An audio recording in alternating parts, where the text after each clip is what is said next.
It seems like every great story of leadership kicks off with some kind of crisis. Well, today, we're going to dive into an incredible ancient example of that, a story about leadership that literally rises from the ashes of a ruined city.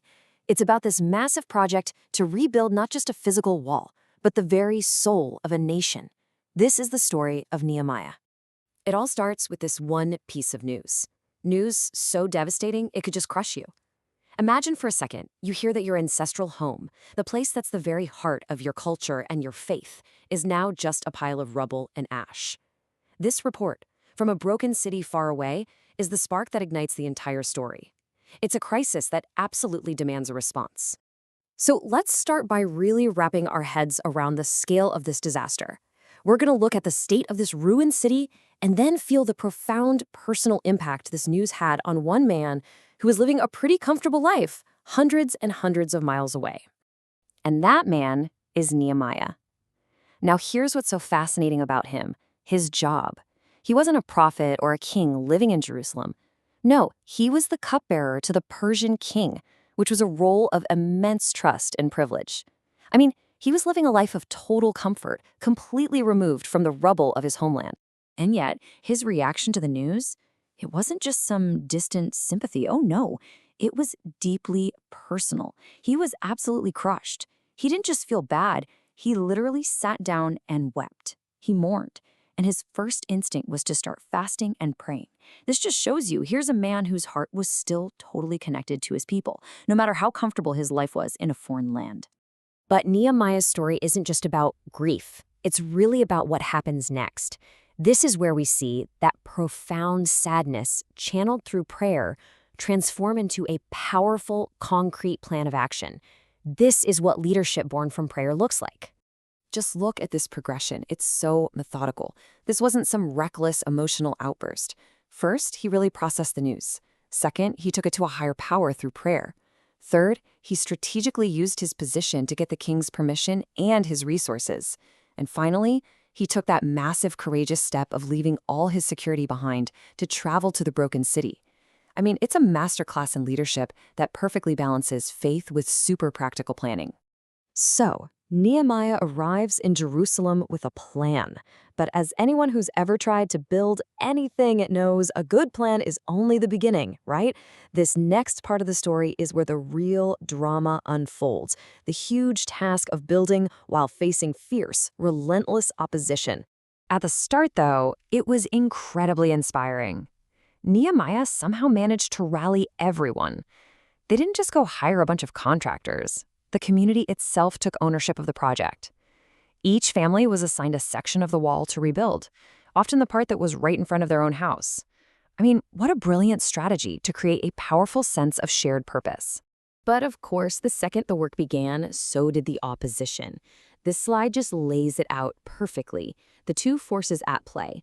On one side, you've got the people working together in unity, and on the other, you have these influential guys, Sanballat, Tobiah, and Geshem, who did everything they possibly could to stop the project, with ridicule, with threats, with conspiracy. And this is the kind of stuff they had to listen to day in and day out. This quote just perfectly captures the scorn they were facing. See, the opposition wasn't just political, it was psychological. They were trying to demoralize the builders, to make them really believe that their task was pathetic and totally impossible. So what does Nehemiah do?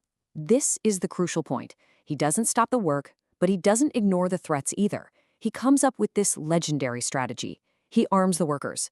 They literally built the wall with the tool in one hand and a weapon in the other, ready to defend themselves at a moment's notice. It's progress and protection happening at the exact same time. Just brilliant. With this kind of intense focus, building with one hand and guarding with the other, they worked at an unbelievable pace. How long do you think it took to rebuild the entire defensive wall around Jerusalem? The number is, well, it's pretty shocking. 52. Just 52 days. It's absolutely astonishing. Against all the odds, facing constant threats and ridicule, these united people under Nehemiah's leadership did the very thing their enemies called impossible. The wall was finished, the city was secure. But here's where the story takes this really vital turn.